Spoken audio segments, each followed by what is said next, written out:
Wow, you assisted in an operation on your first day here? You must be good. No, it's the doctors who are good. I'm just fortunate to be working with them. Sounds like you work well with them. In my case, it depends on who I'm assisting. I get along with Dr. Everett, but Dr. Tsuji, on the other hand... Oh, forget I said anything.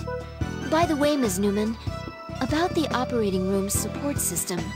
Oh, call me Leslie. Everyone else does. Now, it's our responsibility as nurses to manage the support system. It'll probably take some time, but once you get used to it, you'll be able to update an E-chart in a snap. Want to give it a try in a vacant OR? I'd love to. Regarding this new disease, which has tentatively been named stigma, we received a report from the National Security Council and have begun an independent investigation. Its threat level is unknown, but I can say that the pathogen possesses astonishing mobility. It was unclear whether it even existed until now, but the Wilkins case put an end to the debate. And we are basing that assumption on the testimony of our two new doctors, yes? Oh, pardon me. I'm Kanae Tsuji, a surgeon here. It's nice to meet you both. You're absolutely correct, Kanae. While the information provided by Dr. Vaughn and Dr. Blaylock is highly reliable, our own investigation at Concordia also validates the theory. And it's worth noting, Professor Wilkins was conducting all the research on his own, without help from other doctors. We spent less than a month there following our transfer from Alaska. But during that time, the professor seemed somewhat paranoid about an information leak. To be honest, I'm surprised there was a leak, no matter how small. The NSC never tells us their source of information. I bet the military is involved in it somehow. Let's try to make do with the information we have at hand. At this point, the research can no longer be left exclusively to Wilkins. It's now the concern of our entire organization. What? Prior to your transfer here, we received reports of suspicious cases from various countries. We've already discussed those cases in a previous meeting. The pathogens in question were confused with various parasites, so nothing was conclusive. If any new cases occur, they should now be reported to Caduceus International. It's unfortunate, though, that Professor Wilkins' data was destroyed, and by an unidentified assailant at that. Am I the only one here who feels uneasy about this? We're hoping that the professor's still alive. From now on, if any new cases of stigma arise here in the U.S., the patients will be transferred to this facility whenever possible. Both Health and Human Services and the National Security Council have agreed to this. The operating surgeons will be Dr. Vaughn and Dr. Blaylock. Their prior experience dealing with stigma will be invaluable. I personally stand behind them, 100%. The rest of you will be invited to witness their expertise very soon. I look forward to seeing the infamous healing touch. That was a little unexpected. What have we gotten ourselves into, Marcus? Were you as shocked as I was by what they already knew? Not really. A doctor considers any and all possibilities. Well, I, for one, am surprised. I had no idea there was data on stigma, other than what the professor had collected. Well, we've got more important things to worry about. We're leaving for the tech department tomorrow morning at 8, right? Yes, so don't be late.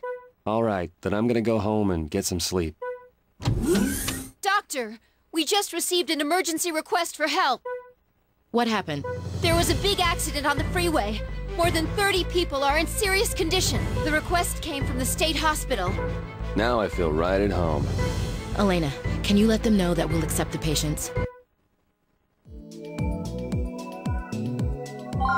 No eye response, incoherent speech, decerebrate posture, E1, V3, M2. He's under 8 on the Glasgow Coma Scale.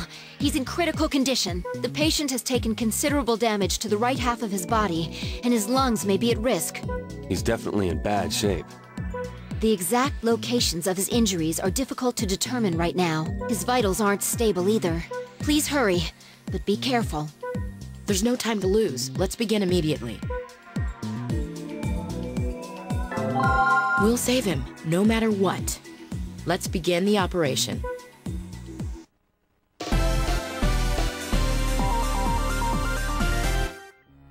Beginning the operation. The patient's condition has worsened since his arrival. Please operate quickly. Begin by treating the external wounds.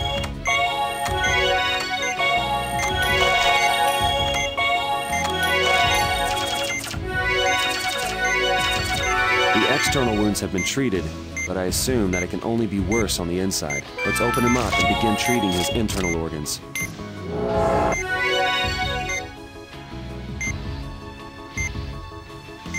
I'm confirming interior wounds and the presence of foreign debris. Let's keep an eye on his vitals and treat everything we can. This wound can't be sutured like this. You'll need to use the forceps to hold it closed temporarily. Hold one side of the wound with the forceps and bring it toward the other side to close it. Please suture it quickly, or the wound will open again.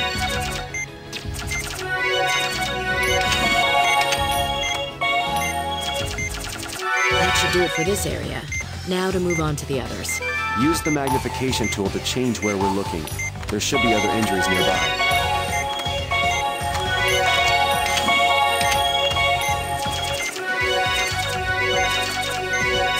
A hemorrhage has formed. Use the antibiotic gel to treat it.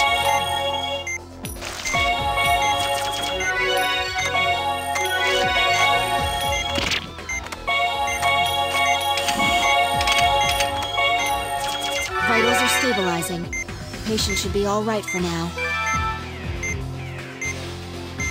All right, let's close him up.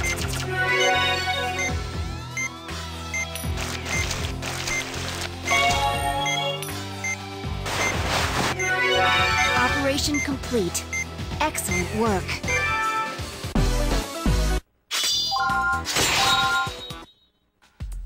That was the last of the patients. The three of you can wrap things up now. All right. Thanks, Leslie. That was very impressive. If you don't mind, I'd like to assist you again sometime. It's 3 a.m.? Man, talk about a long day. Well, this is what you wanted, right? To continue seeing patients. Yeah, I guess that's the life of a doctor, no matter where you are. All right, I'll see you tomorrow, bright and early. Hey, don't worry. If we can survive in Alaska, we can survive anywhere.